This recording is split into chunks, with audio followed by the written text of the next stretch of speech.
listening to the Indie Echo Podcast, a showcase of independent music and the artists that make it.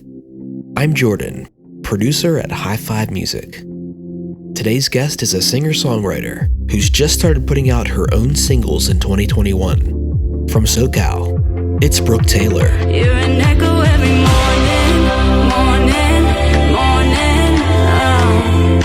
It's like you're making my decisions.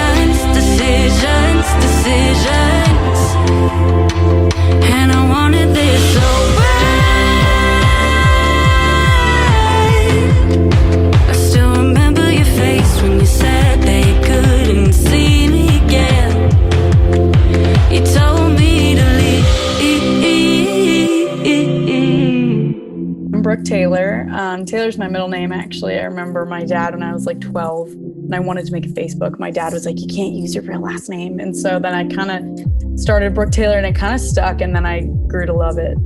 There's an Asian porn star with the same name, so hard to trademark, but you know, whatever. So I'm Brooke Taylor. I'm from Southern California. I've been here forever. When I was a kid, I listened to a lot of the classics. I listened to a lot of Aretha Franklin, a lot of James Taylor. My dad has always loved music. We've been to every single Taylor Swift tour concert together. Like each time she's been in our city, we've been together.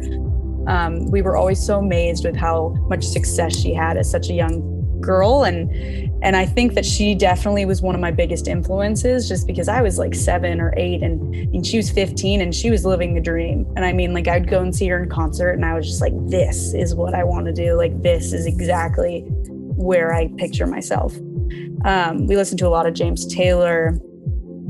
We also listened to a lot of Rascal Flatts growing up. We really loved country. And so I definitely have a big country background.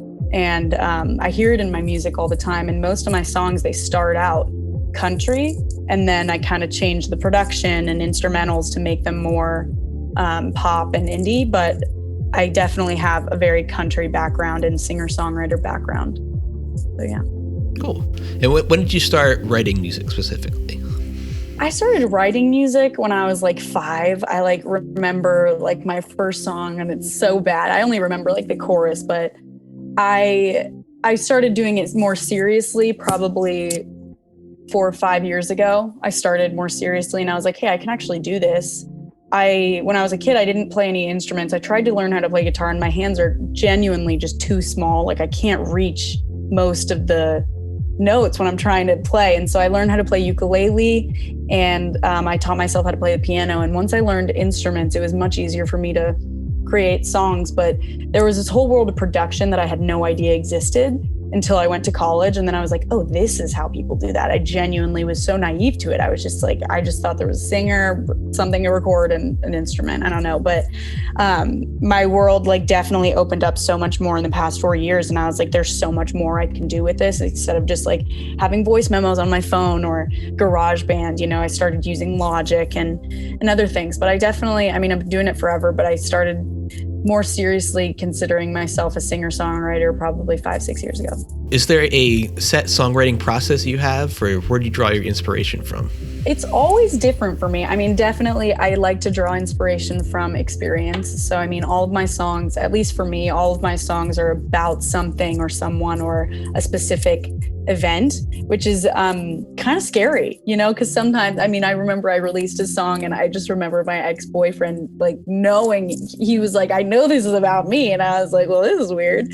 But yeah, I mean, my process as far as writing is a lot of times I'll find like an instrument loop that I like, a very basic one, and I never usually use them in my songs, but I always remake them. But I find like a simple instrument loop and then I just kind of press record, and with my headphones, I just kind of go and see where the song takes me. And like melody wise, I spend lots of time every single day on my phone, on my notes app. And I kind of just write down feelings or like lines, and I'm like, oh, that's a good line, or like that's a good metaphor or something. And sometimes I'll write like a story and then I'll take bits and parts out of it. But I spend a lot of time going through my notes on my phone. I have like a note for each month titled like May 2021 lyrics, and then just like a bunch of random stuff on there that I draw inspiration from. And yeah, I mean, that's kind of how I do it. Yeah, I mean, Taylor Swift, she's built her entire career on ex-boyfriends, so you're in good Exactly. company. So I'm like following in her footsteps already. Is Complacent like your first Brooke Taylor song? That's like my first, yeah, Okay. exactly. I have 2 prior releases, or 3, I guess. 3 prior releases. They're EDM pop tracks where I'm just singing the top line. And that was when I was in high school and I still didn't really know a lot of like instrument stuff or much about anything. But I remember my friend sent me these tracks and was like, hey, can you write over these? And I was like, yeah, sure. Like, I'd love that. And I remember doing that, and it was really fun for me, but those songs weren't really mine. I mean, the lyrics and the melodies were all mine, but it didn't feel 100% authentic because I didn't make the music and it wasn't what I envisioned myself doing, even though I loved doing that. And I still would do that today, but I just don't think I think it would be for a different artist. It wouldn't necessarily be for myself. I don't know. We'll see. But yeah, Complacent was my first authentic 100% Brooke Taylor release. I'm done letting you control my everything. Yeah, this ghost inside my head so hard to please. Manipulating, made me believe my insecurities. I don't owe you anything. Did that start on guitar, piano? Yeah, I started with a very simple guitar loop. And I remember I wrote this song in June of last year. And it took me 20 minutes to write it. It was the fastest thing I've ever written. It was so quick. And it was, I mean, that's an example of something like an event triggered it, an emotions triggered it. I mean, that's like my favorite thing about songwriting. It's like I re-listened to these tracks and I'm like, I remember exactly what I was doing. I remember exactly how I felt. And like, this is so real for me. And that's something, I mean, like artists who paint and stuff, you know what I mean? And they look at a painting and they're like, I remember this feeling. And it's just like, that's really cool to me. So, I mean, I love doing that. And I remember it took 20 minutes to write and it was really fun. I usually, if for production, I'm usually in the room so I can say, oh, I like this, or like, maybe we should add this here. It's never, I don't really like doing it like blindly because I like giving input and learning about what they're doing. It helps me. But I remember for Echo, I was in school at the time and the guy who was producing it was in San Diego. So this was one of the rare examples where I sent it to him and I was like, hey, like if you have any ideas for this, like send it back. And I remember he sent it back and I was blown away. And immediately I had all these ideas and I was like, we need strings, like we need this type of drums, like we need flutes, like all this stuff. And I was like, I can see it now. And I remember that one definitely, like we went back and forth so many times. It changed a lot, but Complacent was a little bit more straightforward. And I think that song relied more on like the lyrics and the melody than Echo did. I love doing that because like when I worked with that song with Lucy Gone, like all she sent me was acoustic demo. It's like bedroom demo like everyone has. Yeah. And so I did like a production demo on top of that. And she was like, ooh. Yeah. And so then it went back and forth. Fun. Yeah. It's so fun. Like, I mean, I just like hearing it. I always like put it on a speaker first and I'm like, I close my door and I'm like, I'm so excited. And I find that a lot of, I'm best at being additive to a process. So like starting from scratch, it can be harder. Yeah. But if someone sends me just a loop or their demo, I can hear things in my mind and bring them to life like that. I agree. Yeah. I agree with that. So what would you say is the Brooke Taylor sound then? How would you describe it? I think I'm still figuring it out. I think before I started releasing music this past year, I wrote a lot of country songs, but then I was like, I don't really think this is what I want to release. So I kind of like transformed a lot of them. I hadn't released a lot of them yet, but I think there's still a country flair in my voice that you can hear. I'm definitely a pop singer. I won't deny that. I think that's kind of where my background stands, and that's where I find the most fulfillment in music. But I think it's like an indie pop sound that's either very, very vulnerable or very, very powerful. And sometimes both of those at the exact same time. But I think I hate being confined to one thing. And I think that nowadays it's so important to do that for marketing purposes, especially like creating a name for yourself. But I don't know. I haven't totally figured it out yet. What is like the background of Complacent? So I remember it was the very beginning of the pandemic. And during the pandemic, I mean, it's you're stuck in your house. You know, you can't really do anything. I was stuck in I'm in my family's house. So I'm was 21 years old, just turned 21, like couldn't go celebrate or anything. I mean, I'm in my house with my family, and the only people you can really talk to are people that you have known for a while, you know, because you're all knocked down. And so I started talking to an old friend and didn't really think anything of it. And then we started hanging out and did like backyard dates, because I mean, that was like the thing during the pandemic. And I really didn't think much of it at first. And he did. And so it was like flattering. And then eventually I remember he left to go on a trip for like a week with his friends. And during that time I had time to reflect, and I was like, I actually feel like this is like, this could like kind of work out. Like I actually kind of like this kid. And then he came back and he was like, you know what? I'm sorry. Like just not feeling it. And I just remembered that moment. I was like, that was a total 180. Like I was so looking forward to you coming home, because I was like, hey, like I'm on board now, because he was on board. I wasn't. And then the roles just completely switched. And I just didn't like being told like, you can have it and now you can't, or like being told like, yeah, we can do this, but actually, no, we can't now, or like being convinced of being 100% in and then being told that they weren't 100% in. I was like, this is like a nightmare. Like what? Time is a strange thing like that, because I remember, yeah. You both have time to reflect and then came to the opposite conclusion. That's interesting. Yeah, I was like, geez, it was not, and that's another thing. That's why it was so emotional for me, because I just, no part of me was expecting that. And like having anxiety and stuff like that, you usually think worst case scenarios, but that just wasn't going through my mind. And I was just like perplexed. So I was like, I'm going to write a song. I remember we were on the phone and then we hung up and I was like, I'm going to write a song right now. Like, screw that. Like, and so I just remember the word complacent came up, because it was almost as if, this is dramatic because we weren't really together for a long time, but it was almost as if he didn't want to like fight for me, because all these like external circumstances were like in the way for him after that 1 week apparently. And so I was like, okay, whatever. And so I was like, you're complacent, dude. Like, I don't know. And so I was like, that's dumb. Echo, that's more of a, I guess, optimistic song compared to complacent. Yeah, definitely. Complacent's more like anger and like yeah. Echo is definitely like dear to my heart. I think it's not necessarily about like one situation. It's more about like an ongoing situation where me and this guy, we would hang out every time we got drunk. And it was one of those situations, one of those college situations. And again, it started off as nothing. And then it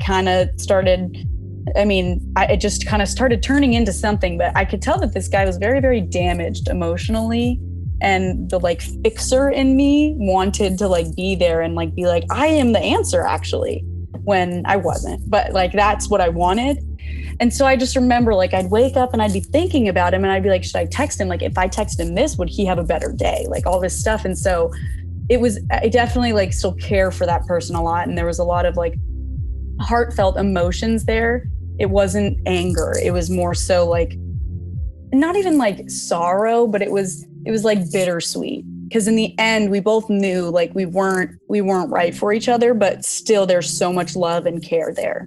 So are these first two singles like the beginning of a larger body of work that you have already ready to go? So I wanted to wait a while to release like authentic Brooke Taylor stuff, because I wanted to have a bunch of stuff like under my belt. These two singles aren't on like an EP or an album or anything. I haven't gotten as far as an album. I think an EP is in the works, or maybe a smaller album. But I have lots of things. And a lot of my friends were like, well, you shouldn't release it till you have like a really strict plan. And I wanted to do that. And that's how I started. But I was like, I like living like in the moment. And like if I wrote a song yesterday that I love, which I did, and I'm like, I had the best time. And I was just like, I could release this next week. Like, I don't want to have to wait like months. You know what I mean? Because also by that time I've heard it 1,000 times and I'm like, I'm over it already. You know what I mean? I like releasing it when I still love it, you know? Because I mean, a lot of musicians wait so long and I just can't even imagine. Like, I mean, oh my God, hearing Complacent and Echo, like I'm just like, oh, there it is again, you know? But like in the beginning, it was like so amazing for me. And so I am just releasing things as I go. I have a lot of stuff waiting and a lot of stuff that's ready, but I'm not ready to release it yet. I think I have to come back to it. And I like to give things a little space to like a week or so to just be like, okay, I need to I need a fresh set of ears, you know? A lot of people like to have it perfect on their first try. Like, I like the idea of like going back to my old work and being like, wow, I could have done something different here. And like, I didn't, but like now, like looking back on the experience that I have, like I can just see how much I've grown, you know, like I don't think there's a right or wrong answer in releasing music. I mean, there's a right or wrong answer in like getting on Billboard's 100s, but that's just for people who want to be on Billboard's 100s. And obviously that would be great. But that's not how I like to direct my career, I don't think. And that's when it's good to have like a team behind you sometimes, where like you can focus on the music and they can do all the heavy lifting and the promoting and that kind of thing. I think that's my next goal, getting like a logistical team, like a really good one. I don't know. I think I still need that. I haven't found that yet. I work with a lot of different people, but I think once I find enough people who really truly believe in the same things that I do and want the same goal, I think that it'll be much easier for me to keep the ball rolling. I really like your style in terms it has that, especially Echo, it has that like electronic influences, but it's very pop, and the strings, I love the strings in the song. Oh, that was my favorite part. I remember hearing that. I was just like, oh my God. Have you played live at all? Yeah, before the pandemic, I did. I did a few shows in LA, and I remember one summer I was living in New York for a month, and I did a few like open mics. I didn't really have much of my own music to play yet, so it was mostly covers. But before the pandemic, I did 2 shows in LA, and it was so much fun for me. It was my first like real show. Like I sold tickets and everything, and it was my own music, and it was with a band, and it was really fun. And I mean, that is when I'm having the most fun doing this. I mean, like performing on a stage with a band is just electric.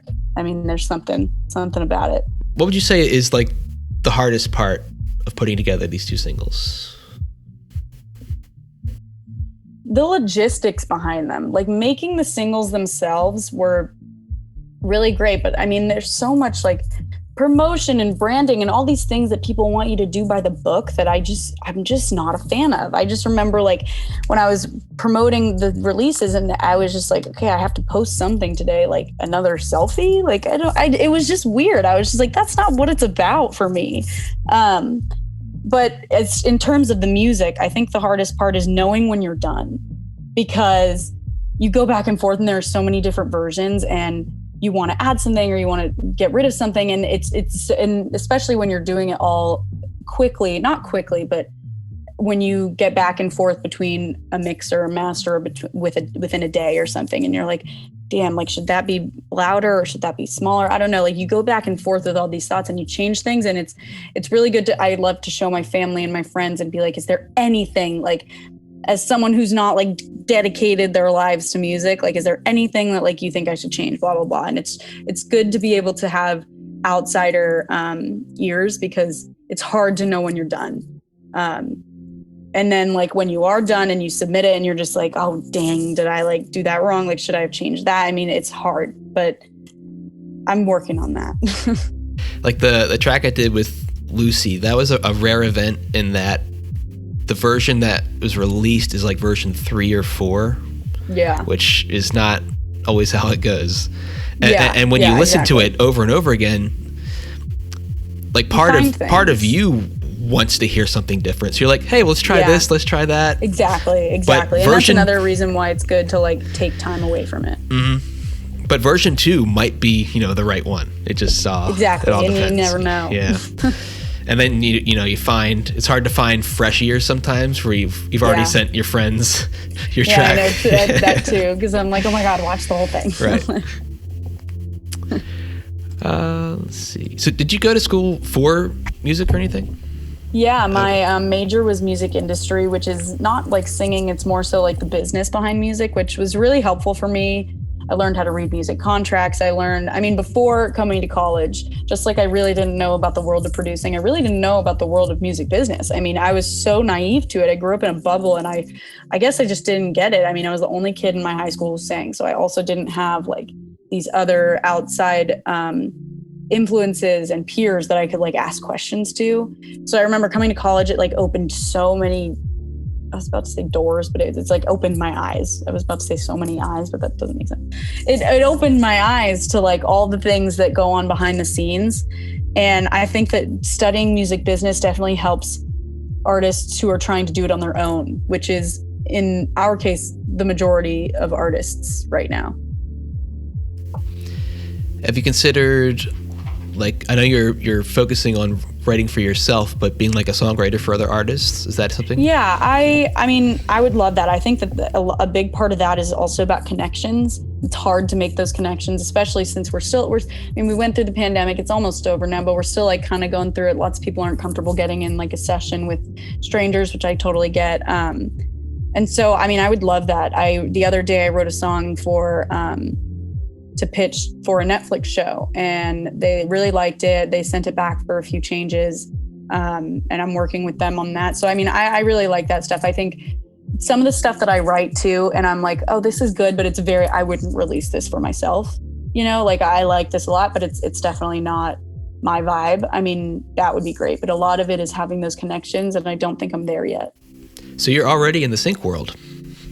I mean, like one toe in the door, like not even a foot, like barely. How have you found that process? Because I know they usually look for sometimes just the instrumental, sometimes it's 15 seconds. It's hard. I don't think I would be able to do it like solely by myself. I was with a group of people, and it was helpful. And I also, it's a fun challenge, because I mean the scene that we were writing for was a sad scene, and it was and you had to, I can't give away too much, but you had to embody a persona. And so it's like, you're not just like writing how you usually would write. You know what I mean? Like I remember I was going through my lyrics on my phone, and I was like, none of this would be said by like this character here. You know what I mean? Like it was a challenge, but it was a fun one for me. Any opportunities I get, honestly, I'm like, throw them at me. Like I want to do it all right now, because the more opportunity you have, the better, the more people that you meet.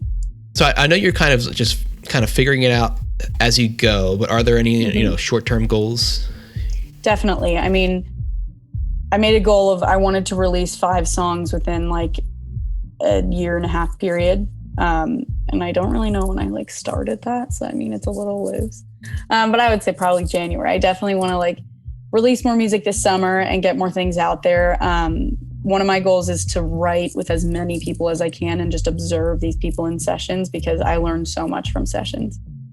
And then I want to keep submitting my stuff to the sync world and seeing what happens there, and keep challenging myself with trying to find those specific characters in my writing. I also, definitely performing live is a huge one for me, especially since the world is like opening back up again. That's huge. One of the most fun things that I've done so far was the music video shoot for Echo. I had so much fun that day. It was a 12-hour day, or maybe even more, I don't know, but it was so much fun. I mean, being with all those talented people in a room and just like totally being like emotional and like opening up to them. And I mean, most of them were strangers, but it was so much fun for me. The photo shoot was also really fun. It was really awkward at first, because I was like, I've never done this before. And so, I mean, I remember I made a playlist of like bangers, and I was just like, I need this as my hype up music and like doing this. But I think the people that I've met along the way are definitely the highlight. That was all filmed in one day? That was all filmed in one day. Wow. And where was that, like the California hillside, or what was that? Yeah. It was in LA. It was in Topanga Hills. Yeah, we spent a week like trying to find an area for it. So every day we'd like go out for like 6 or 7 hours, like driving to different fields, and most of them were blocked off because private property, whatever, but and COVID. But yeah, that was all shot in one day. And when you rapped, did you use that nightclub setting as your rap party? I remember the last scene, it wasn't in the shoot, but I was like, I know this isn't gonna be in the actual thing. I really want to just like go crazy on all of the decorations and like break things. And he was like, go for it. I remember we have that footage somewhere, and it doesn't really work with the song, but I was like, I just want to do that. And we were all exhausted. Like we couldn't party that night. Like we were exhausted. I mean, literally, I didn't realize how long it would take, but I mean, it was so much fun. And it came out looking great. I really like Thank the, you. especially like the Thank you. color palette. It's just very Yeah, warm. no, and- I mean, I can't take credit for that. They did an incredible job. Was the, like the concept behind it, the look and The feel yours? concept behind it was, the concept behind it, me and the director, his name is Ben, me and the director, Ben Danielson, he's great. Me and the director, we sat down a few times and thought about this concept. And I remember before we found my friend Devin Bagby to be the male lead, we just kept calling that character Chad. We were like, what name could we use? And so we were like, okay, Brooke and Chad walking through the field, Brooke and Chad at the party, Chad leaves Brooke for another girl. Like, but yeah, he was very, very instrumental in that. I'm going to be moving to New York in the fall. And so I'm hoping to meet songwriters there and producers or anyone who wants to work or anyone who wants to teach or anything. So yeah, I mean, I guess just stay tuned is all I can say for now. Cool.